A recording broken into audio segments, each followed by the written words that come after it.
Howdy my peeps and welcome. Today I'm going to be drawing something for the first page of my new sketchbook, but before we get into that, I would like to give a shout out to Soupster, who is the comment of the week.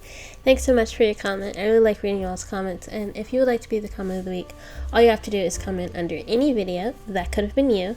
Also, I'm on Patreon where you can get early access to videos, sketchbook dumps, monthly wallpaper, little things like that. And I also have an Etsy shop where you can get stickers, bookmarks, and things like that. But anyways, let's just go ahead and get into this drawing process. The very first thing that I did was sketch out some ideas, which I was having a lot of trouble on this particular day. It was almost like I had like art block or something. Which I think is partially just because I was a little nervous about, kind of messing up the first page.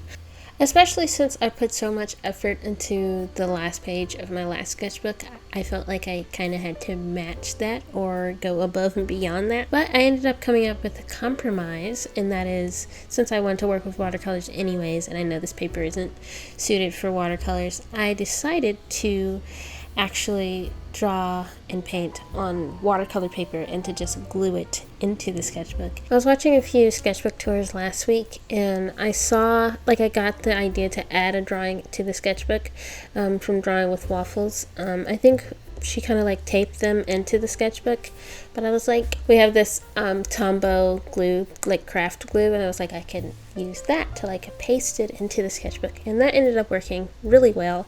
And I think that's a nice way to kind of get over the first page anxiety, which is kind of new for me. I don't know what was going on with me this particular day that I was dealing with that, but it'd be like that sometimes. As per usual, the materials that I use will be in the description, but I'll also kind of just mention them as I'm going along. I'm using Canson XL watercolor paper, which is pretty cheap. I hope it's still cheap. I actually haven't bought it in a while. I still have some from a few years ago, so it was cheap when I bought it. And I am also sketching with a Prismacolor Verithin in the color Dahlia, which is really nice purple, and it kind of disappears once I go over it with different colors and stuff, unless I'm using a really light wash, so it's pretty nice. And I'm also sketching with a regular ballpoint pen, which, fun fact, some of them are waterproof, so they're really nice for watercolors. And like I mentioned in last week's video, the sketchbook tour, I have really been into sketching with ballpoint pen, and I also really like them for line art. So if you do watercolors, you can use a ballpoint pen. They're really cheap. I use just a regular Bic one.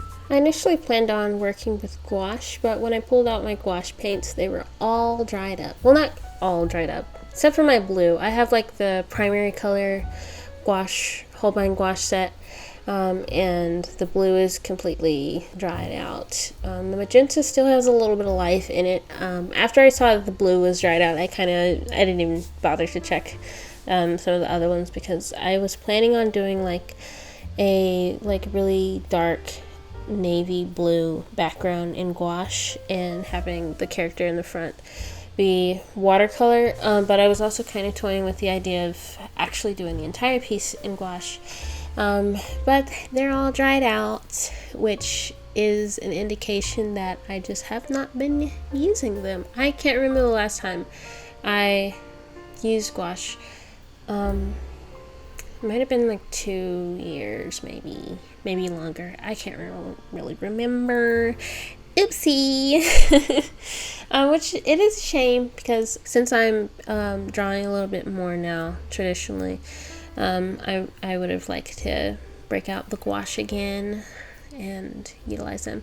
I'm assuming that I could probably revive them in some way, because they're not acrylic gouache, so I think I could just add water to them to revive them, maybe cut open the tube or something. I don't know. If you have any tips on how to revive dried out tubes of gouache, please let me know in the comments. I need some help. I don't know what I'm doing.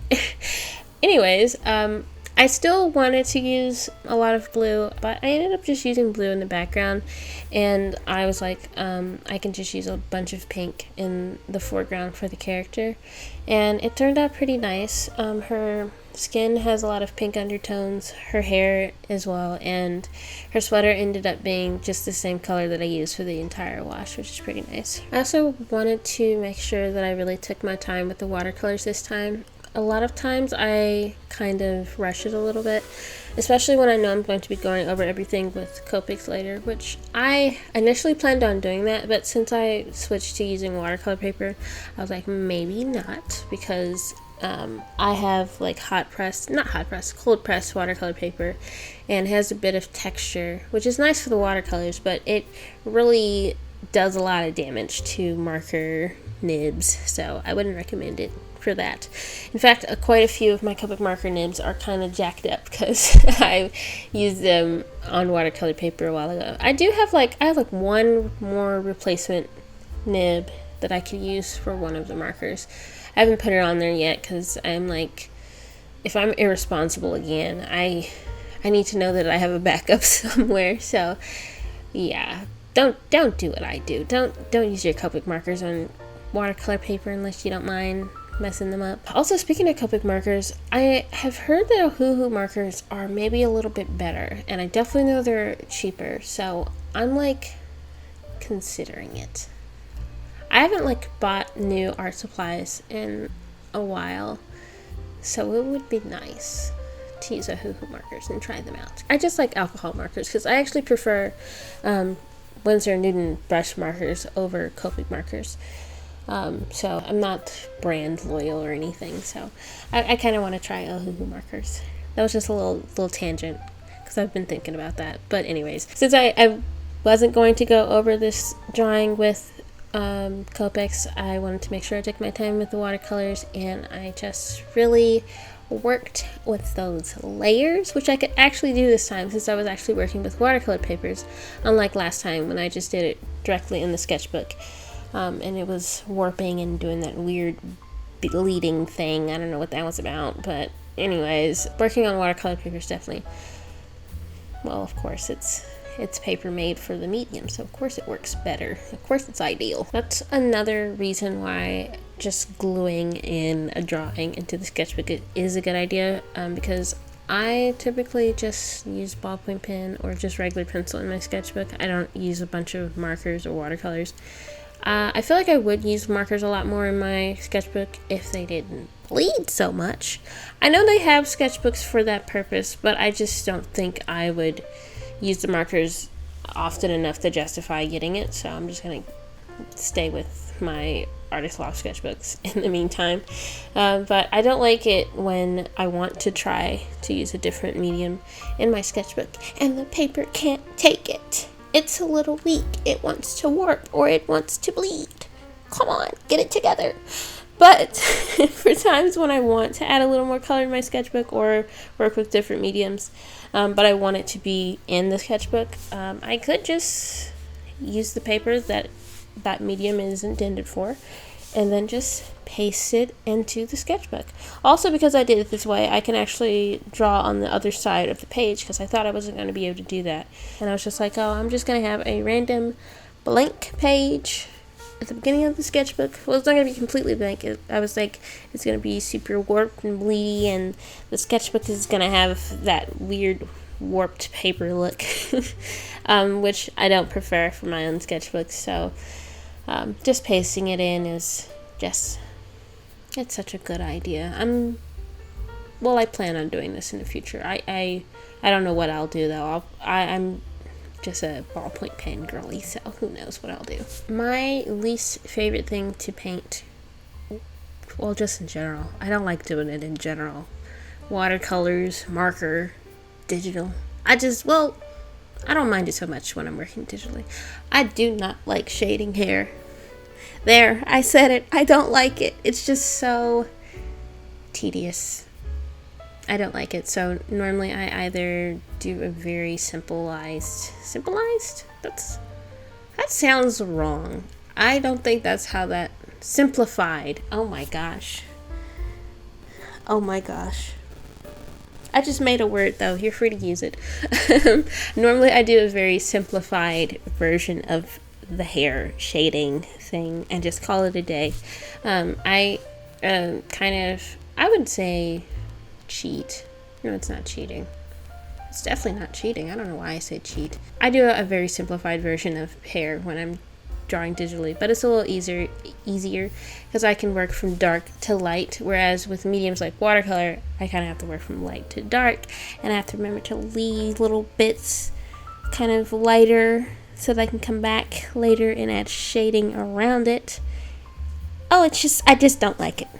I just don't like it. And I don't like it whenever I'm working with Copics for the same reason, because I have to leave those little lighter bits for later, and I don't want to do that. It's a lot easier with digital because I can just color the whole thing with one flat color and then add shading, and then if I need highlights, I can add highlights on top of it. So, which I guess with gouache would be a lot easier because it's a lot more opaque. And also with acrylics, I think whenever I've done it with acrylics, I've worked dark to light as well, which is just my preferred method. And I think that has a lot to do with the fact that I do work with digital mediums a lot more often than I do with traditional, especially lately. And I just get into, the habit of doing certain things that don't really translate well into traditional mediums unless you're working with opaquer mediums like gouache or acrylics. Speaking of acrylics, I haven't worked with acrylics in so long. Wow, crazy. I have a bunch of acrylics stuff that I need to go through, honestly, to make sure that stuff's not dried out, but I also just need to use it because I hate to see stuff go to waste. I technically drew this in July, but since I started the sketchbook in June, I put June 2024, and I ended up putting the date that I actually drew the picture on in the actual sketchbook, like on the side, because it's like a perforated page, and so I put it on that side so that I can have the date that I actually did it, but also have the date that I started the sketchbook there, so for future reference, and then I went over everything, well, not everything, some things with a Posca marker. I lost some of the footage when I drew the lines on the sweater. I didn't lose it. My camera stopped recording and I didn't realize, so I just don't have it. Now it's time to actually glue it in. It's like Tombow Aqua something glue. It's like double-sided. I used the broad side and just went over the entire back of the page and just pasted it in. It was super easy, and I was worried that it would warp a little, but it actually didn't warp too much, and like I mentioned earlier, I'm actually able to draw on the back of it just fine, so that's pretty cool, pretty neat. I would definitely do this again. Yeah, pretty fun. But anyways, that is everything. Thanks so much for watching. Hope you enjoyed this video. Shout out to my patrons, Merriment Illustrations, Sister Donna 55, Kelsey, and a Spooky Rose. Thanks so much for being my patrons. I really appreciate you and everything that you do. Wow. Oh my goodness. I also have social medias in the description, and if you want to, you can come back next week. I plan on doing another digital sketchbook speed painting video. But anyways, thanks so much for watching. Hope you enjoyed this video, and please enjoy the rest of your day, my peeps.